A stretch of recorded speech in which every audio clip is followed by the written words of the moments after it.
Eu vi um vídeo que me convenceu a não xingar no mesmo dia que eu decidi começar o roteiro desse vídeo. Então, infelizmente, eu não pretendo mais xingar a piranha do Doc Rivers ao longo desse vídeo. A maior conquista na carreira do Doc foi o título com o Celtics, com aquele Big Four absurdo formado pelo Kevin Garnett, Paul Pierce, Rajon Rondo, que muitas pessoas não consideram ele parte do Big Three, porque eles colocam Ray Allen no lugar dele, então por isso que eu digo que é um Big Four. E se não fosse justamente por essa conquista específica, pode ter certeza que ninguém mais ia ver o rosto dele na NBA. Inclusive, nem no top 15 melhores treinadores da história ele ia estar incluso. Aliás, é impressionante como ele tá no top 15 melhores treinadores da história. Até porque desde então não teve um time que ficou com os mesmos problemas de toda a passagem que ele tem nos times da NBA e por algum motivo, mesmo assim, o Bucks achou que ele era a escolha certa. Mas toda a história tem que começar de um começo. Então por isso que nesse momento que eu peço que você vire membro do canal,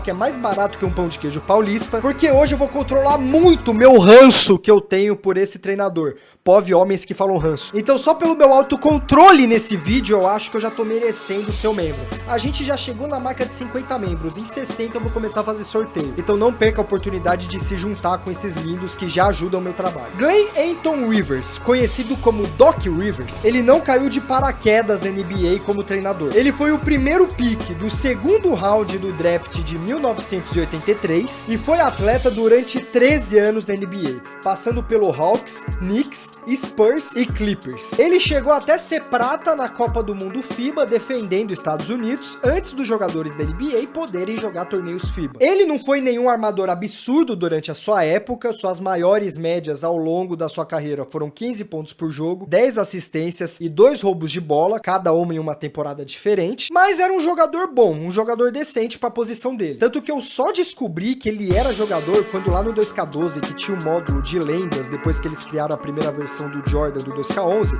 que eles trouxeram de volta um tempo depois, como se fosse uma baita inovação. Enfim, o vídeo não é sobre 2K. Eu escolhi a opção do Dominic Wilkins e do nada ele tava lá, eu não fazia nem ideia que ele era atleta. Só em 1999 que ele começou a exercer a função que ele tem hoje, sendo de cara o treinador principal do Orlando Magic, depois de ter ficado um tempo ali como repórter da TNT.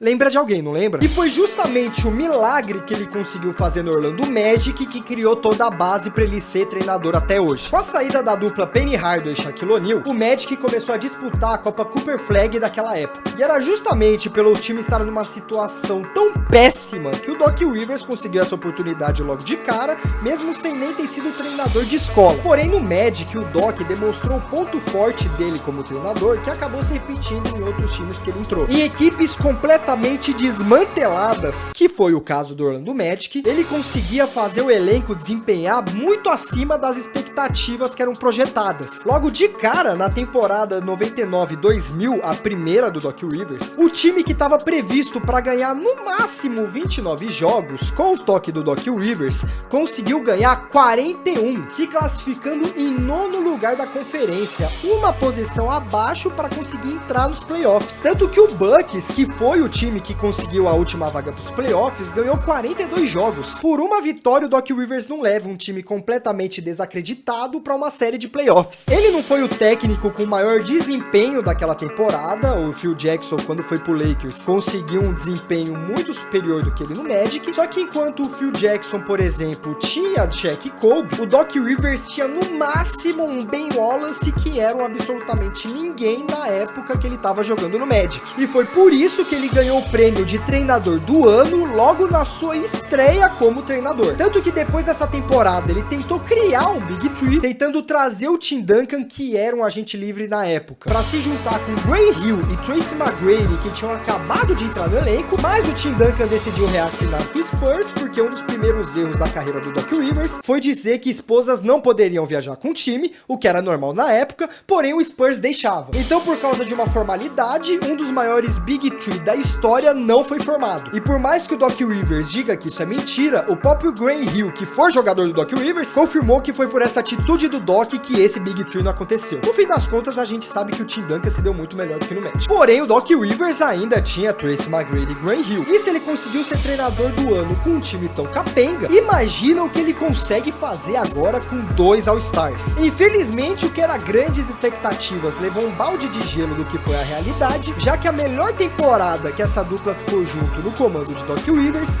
eles ganharam somente 3 vitórias a mais. O desempenho nos playoffs foi a eliminação no primeiro round dos 3 playoffs que eles foram. O pior de todos foi o playoffs de 2003, onde tão cedo na carreira, ele enfrentaria a primeira da sua maior fraqueza de todos, que seria levar uma virada de uma série que ele já estava vencendo de 3-1. Um padrão que a gente vai ver nesse vídeo que acontece mais vezes na carreira dele, porém que de todas essa é a menos pior, porque eles estavam enfrentando o primeiro classificado da conferência. É normal que ele não passe no primeiro round. O Magic demitiu o Doc na temporada seguinte, depois do time ter abrido a temporada com 10 derrotas e somente uma vitória. Óbvio que na sua saída ele não ia deixar o ego frágil dele ser destruído, e como a resposta muito profissional de um grande treinador que ele não é, ele respondeu: se 10 derrotas é maior que toda a história que eu tive nesse time, todas as vezes que eu levei esse elenco pros playoffs, é melhor me mandar embora mesmo. Mas mesmo reclamando, na temporada seguinte ele já conseguiu a melhor oportunidade da sua carreira, que foi se tornar treinador do Boston Celtics. O Doc pegou o Celtics na mesma situação que ele tinha pego o Orlando Magic. Eles foram varridos no playoffs anterior e eles ainda tinham só o Paul Pierce, não tinha aquele time absurdo que todo mundo conhece. E com sua maior habilidade, que é melhorar time ruim, o Celtics saiu de 8º lugar da conferência no ano anterior com só 36 vitórias para 3º lugar logo no seu primeiro ano com Doc Rivers, ganhando 45 vitórias, 9 vitórias a mais que o ano anterior. Pode parecer pouca coisa, mas a gente sabe que são esses jogos que determinam a classificação para os playoffs. Porém, falando de playoffs, não teve muita novidade, já que tanto antes quanto com a chegada do Doc Rivers no time, eles foram eliminados pelo Pacers no primeiro round dos playoffs. E o nome do Doc começou a ser duvidado se ele seria um grande treinador, quando nas 2 temporadas seguintes, eles terminaram como 11º e último lugar da conferência, ganhando respectivamente só 33 e 24 jogos. Essa foi a época que ele mais ganhou críticas, até porque, pelo segundo ano seguido, ele chegava em um time do primeiro ano, fazia ele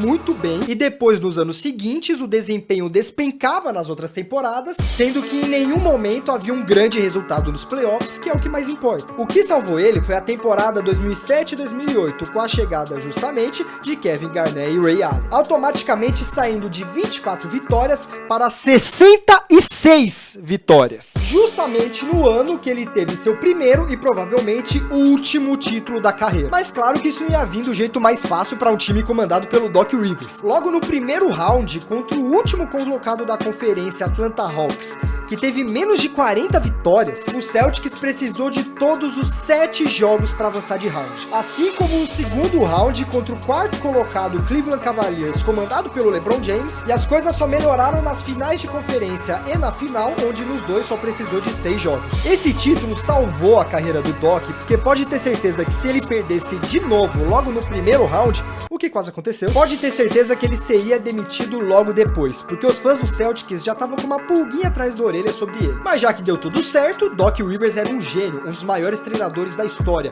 um mago, uma leitura absurda de jogo. E daqui pra frente foi só pra trás. Na temporada 2008-2009, o Celtics ganhou 62 jogos, o segundo lugar da conferência, mas caíram no segundo round dos playoffs. Porém, o Celtics também não tava 100%, porque o Garnett tava sofrendo uma lesão. Na temporada 2009-2010, eles classificaram em quarto, com 50 vitórias, porém conseguiram chegar às finais e uma revanche contra o Lakers, mas em uma série frenética de 7 jogos, o Celtics, que já estava ganhando de 3-2, conseguiu ser massacrado nos jogos 6 e 7, expondo a segunda maior fraqueza do Doc Rivers, que o Baby Davis disse muito bem sobre. O Glenn Davis disse em uma entrevista que o Doc Rivers simplesmente não sabe fazer alterações no elenco durante o jogo, que eu não sei se vocês sabem, mas tipo assim, esse é o papel principal de um treinador. O próprio Phil Jackson, que na época tinha mais títulos de NBA do que o Doc Rivers tinha de carreira, falou em um pedido de tempo para o Lakers, em um jogo que o Celtics estava na frente, que aquele elenco, o time comandado pelo Doc Rivers, era o time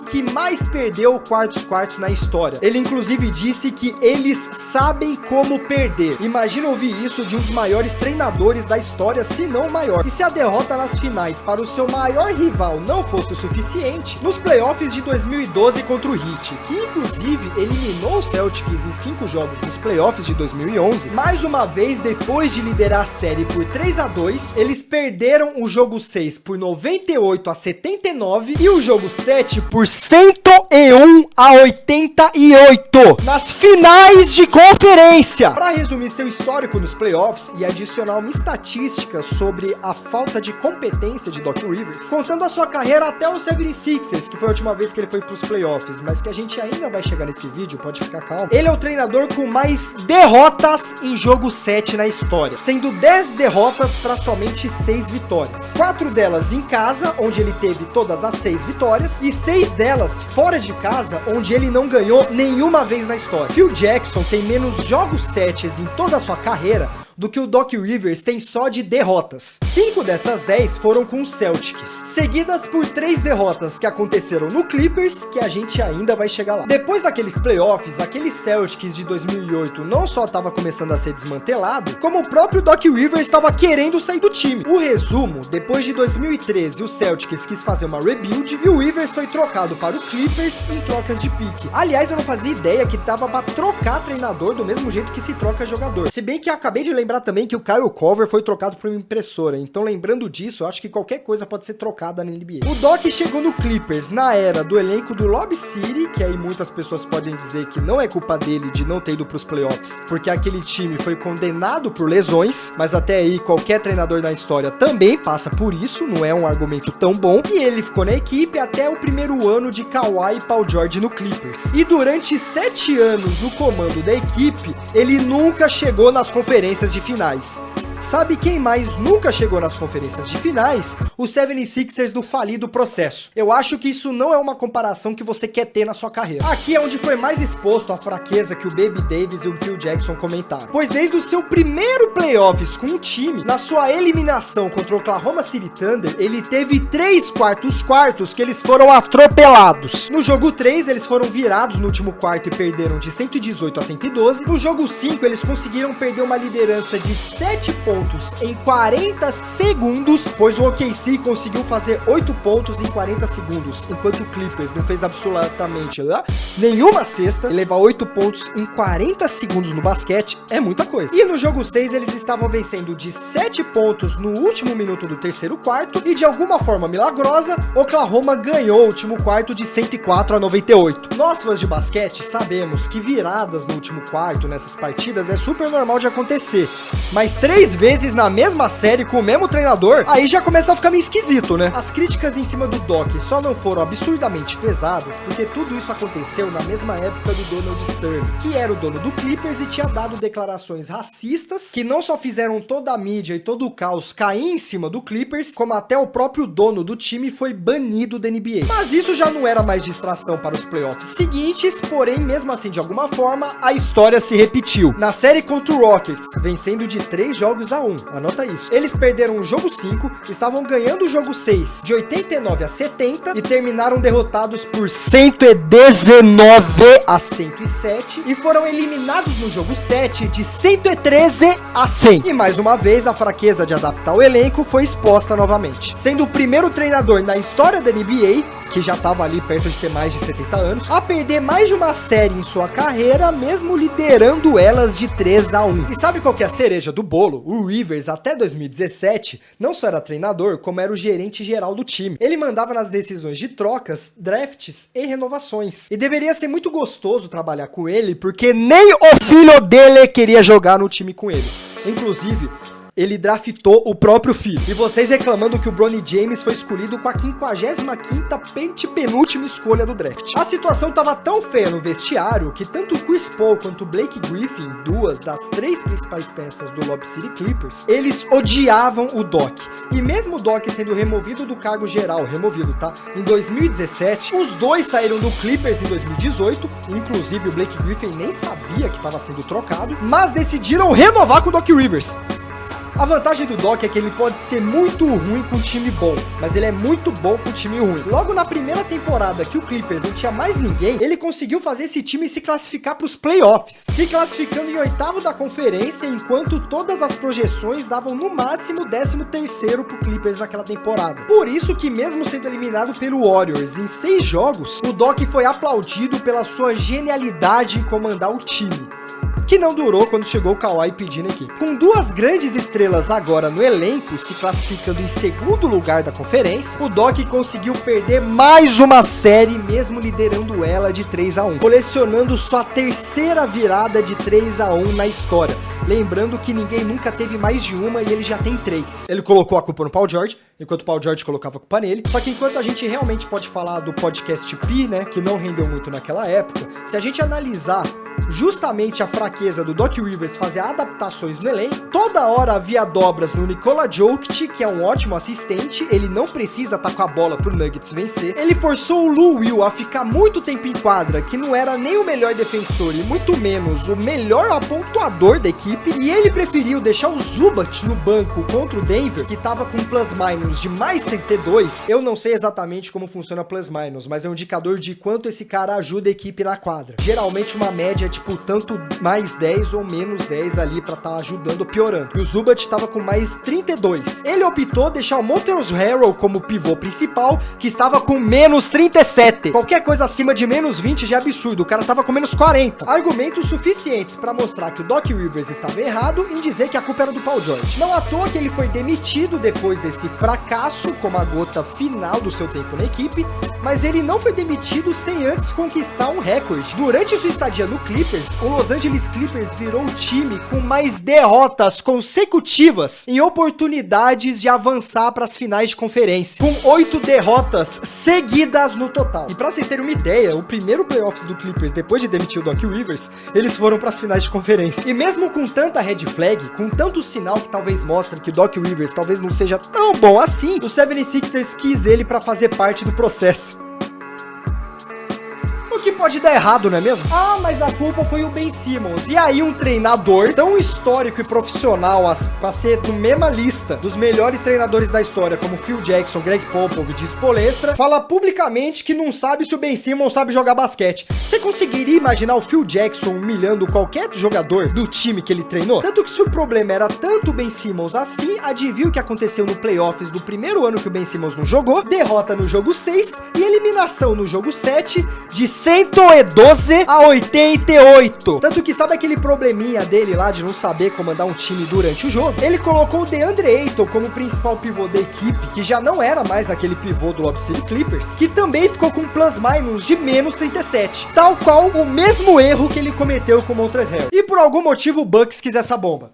Vamos ver como ele vai ser o playoffs desse ano. Eu tô gravando aqui no momento que já tá decidido quem vai ser as partidas do play-in. No fim do dia, o Doc Rivers realmente tem conquistas pra colocar na sua carreira. Não é qualquer treinador que logo no seu primeiro ano ganha o treinador do ano. Mas tal qual jogadores na história da NBA, como Michael Carter Williams ou Jabari Parker, o cara se apoia nas suas míseras conquistas pra justificar o seu péssimo profissionalismo. E não é só um profissionalismo dentro de quadra pra fazer a função mínima de um treinador. É um profissionalismo fora dela, humilhando os jogadores, colocando a culpa em uma peça específica ao invés de assumir a própria culpa ou tentar entender como corrigir o elenco, e ainda por cima, quando criticado, ele se prende a conquistas antigas que ele não consegue fazer mais. Você falar que você foi o treinador do ano logo na sua temporada pelo Magic e levou ele pros playoffs, se você é parte do fracasso do 76ers, mais de 10 anos e você ainda se apoia nas migalhas de conquistas que você teve na carreira. Eu sinceramente acho que um título e um treinador do ano não é o suficiente pra você estar na mesma lista de Phil Jackson e Greg Popovich. E é exatamente por isso que eu acho que a única coisa que mantém ele vivo na NBA hoje é política. Do mesmo jeito que um bom jogador, se jogar muito bem, ficar mal falado ou a mídia atacar muito ele, os times da NBA vão fechar as portas pra ele, talvez um treinador que teve muitos momentos de glamour e tem recordes pra colocar na sua mochila, mesmo fazendo tanta desgraça, provavelmente deve ser o suficiente pra se manter com trabalho, mesmo outros tantos melhores treinadores sendo demitidos faltando 3 dias pra acabar os playoffs.